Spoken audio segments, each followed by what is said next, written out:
আসসালামু আলাইকুম বন্ধুরা, আপনারা সবাই কেমন আছেন? আশা করি ভালো আছেন।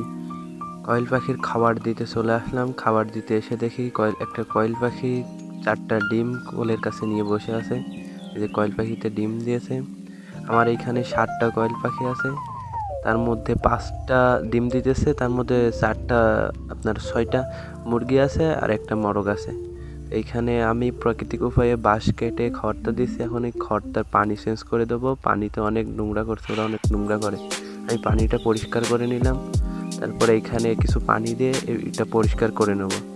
আসলে ভিডিও করতে একটু সমস্যা হয়েছে, একা একা ভিডিও করছি তো সেই জন্য একটু সমস্যা হয়েছে। আপনারা সবাই ক্ষমার দৃষ্টিতে দেখবেন। তবে আমি এটা পরিষ্কার করে নিলাম, হাত দিয়ে পরিষ্কার করে নিয়েছি যাতে ভিতরে ময়লা না থাকে। তারপরে এটা পরিষ্কার করে নিয়ে পানি দিয়ে দেবো কয়েল পাখিকে, তারপরে এরপরে খাবারটা দিয়ে দেবো। এখানে পানি অনেক একা একা ভিডিও করছি তো সেই জন্য হয়তো আপনারা একটু সমস্যায় পড়বেন। ভিডিওটা ফোন অনেক কাঁপাকাঁপি করতেছিল। আমি পরিষ্কার করে দিয়ে দিলাম খাবারটা ভিতরে। এবার আমি পানি দিয়ে দেবো এর ভিতরে। এই যে ভিতরে পানি দিয়ে দিচ্ছি। পানি দেওয়ার পরে কয়েল পাখির ডিম সংগ্রহ করে আপনাদের দেখাবো। এই যে পানিগুলো দিয়ে দিচ্ছি সুন্দর করে। এরা অনেক পানি নোংরা করে, প্রচুর পরিমাণে পানি নষ্ট করে। আপনারা কী করবেন, দিনে 2বার ওদেরকে পানি পরিষ্কার করে দিবেন। সকালে একবার দিবেন, রাত্রে একবার দিবেন। এবার আমি খাবারটা দিয়ে দেবো কয়েক পাখিকে। এই যে খাবার জিনিসটা আমি প্রাকৃতিকভাবে বাঁশ কেটে বানিয়েছি। আসলে হাতের কাছে যদি থাকে তাহলে পরে টাকা খরচ করে কিসের জন্য কিনবো। তো এই তো আমার খাবারটার বোতলটা, এখান থেকে আমি খাবারটা নিয়ে এখন কয়েল পাখিকে খাবার দিয়ে দেবো। কয়েল পাখিকে আমি দিনে 2বার খাবার দিই, সকালে একবার দিই, রাত্রে একবার দিই। ওরা অনেক খাবার নষ্ট করে, সেই জন্য আমি কী করছি, এই যে সৌন্দর্যের সমস্যা হয়েছিল তো এই জন্য ক্যামেরাটা একটু রেখে দিলাম।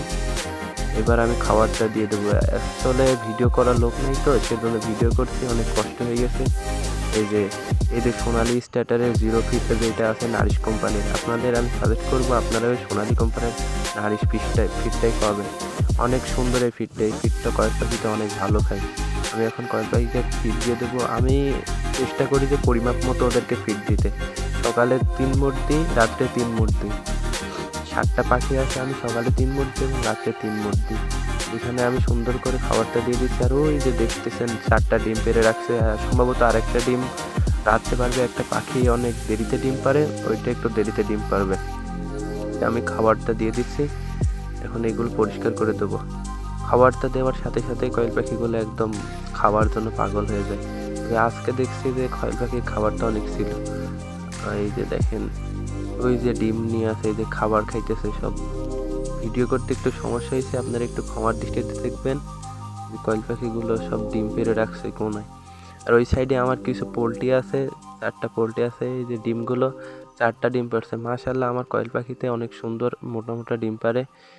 এইখানে ওই যে দেখেন, আপনাদেরকে দেখাইতেছি ডিমগুলো। মাশাআল্লাহ মাশাআল্লাহ, ওই দেখেন 4টা ডিম পারছে, এগুলো বীজ ডিম। এগুলো থেকে আমি পরবর্তীতে বাচ্চা ফোটাবো। ফোটানোর চেষ্টা করব। দেখি প্রাকৃতিক উপায়ে ইনকিউবেটর বানিয়ে বাচ্চা ফোটানোর চেষ্টা করব। সকলে ভালো থাকবেন, আল্লাহ হাফেজ। আর আমার চ্যানেলটাকে সাবস্ক্রাইব করে রাখবেন, কয়েল পাখি সম্পর্কে অনেক ভিডিও পাবেন। আল্লাহ হাফেজ।